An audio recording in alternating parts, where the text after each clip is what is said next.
Latin nouns used case endings to mark the noun's function in a sentence.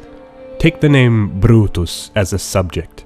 It's in the nominative case. Brutus became Brutum as an object. It's in the accusative case. The Romance languages ditched this case system over the centuries, but the few lingering remnants are worth our attention. The basic form of a noun comes from the accusative case. We saw that last time. So nominative murus isn't the source of Italian muro, French mur, Romansh mir, etc. Those all come from the accusative murum, which became Vulgar Latin muru. That's the general historical trend. But there are exceptions. Old French held on to the nominative for quite a while. Take the Latin noun lupus, which meant wolf, and the accusative form of it was lupum. Old French distinguished a nominative lups from an accusative loup. Still, the push to simplify was very strong, and even modern French today just has loup. The difference between nominative and accusative matters in the plural, not in any single Romance language, but across the family. Eastern Romance languages take their plural forms from the Latin nominative, so Vulgar Latin lupul, with the nominative plural lupi, gives us Italian lupo and lupi.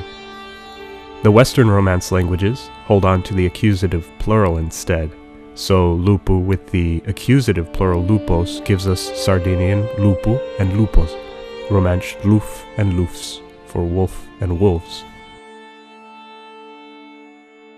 What about the other Latin cases besides nominative and accusative? For the most part, they died out. Romanian languages, including Standard Romanian, Iromanian, and related languages, have endings combining the genitive and dative cases. What are those?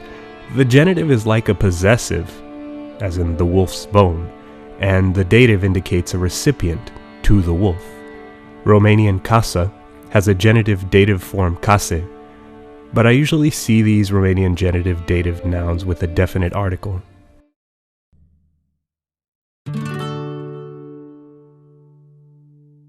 Articles didn't even exist in classical Latin. Lupus meant wolf, a wolf, or the wolf, depending on context. Vulgar Latin speakers innovated articles. Specifically, the word illu, accusative case, masculine gender for that, came to mean the with masculine nouns, just as illa did with feminine nouns. Illu lupul, Italian il lupo, French lulu, Catalan illu, or illa casa, which gave us words like Italian la casa. Galician and Portuguese whittled the definite articles down to just u and a. As you see, it's important to know the gender of your nouns. The gender of the article matches the noun's gender. Sardinian and Balearic Catalan use ipsu, the same word we find in ipso facto, so it's issu lupul, sulupu, and islop we find. The feminine was issa, so Sardinian and Catalan sa.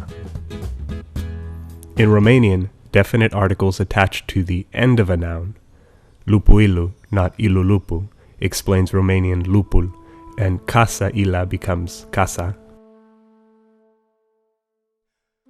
The plurals of these definite articles mimic the nouns they sit near.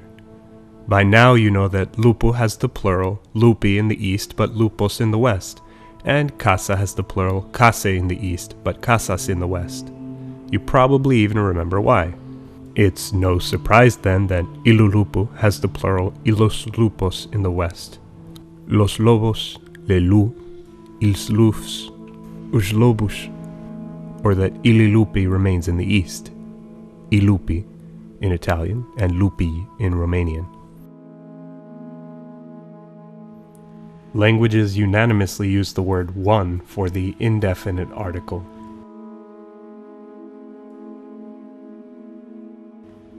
Unu lupul.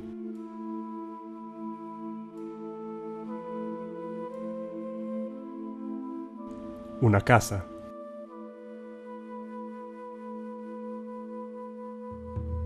The plural some is dealt with in various ways. Many languages allow the bare noun. Iberian languages like Spanish may use the plural of one to mean some. Unos lobos, uns lobos. French and Occitan use the Latin word de, which means some of or some. Delu. Romanians can use niște, as in niște lupi.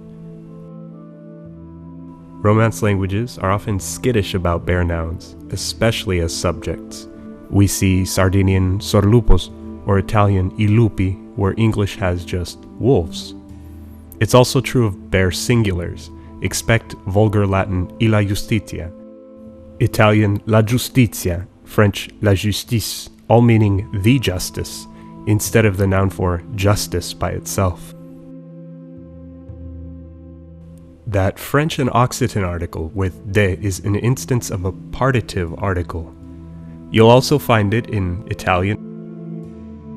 Du vin, del vino means some wine. Le vin, il vino mean wine in general. It's an innovation you won't find in languages along the periphery, Spanish, Portuguese, or Romanian, for instance. Last, back to those Romanian articles and that curious genitive-dative case. Romanian nouns tack an article to their back as an ending. We've already seen that with lupul and lupi. That ending changes in the genitive-dative, lup, lupul, lupului.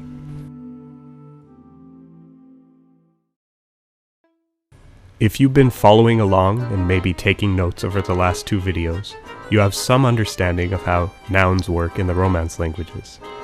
We're going to build on that, but next time we focus our attention on verbs.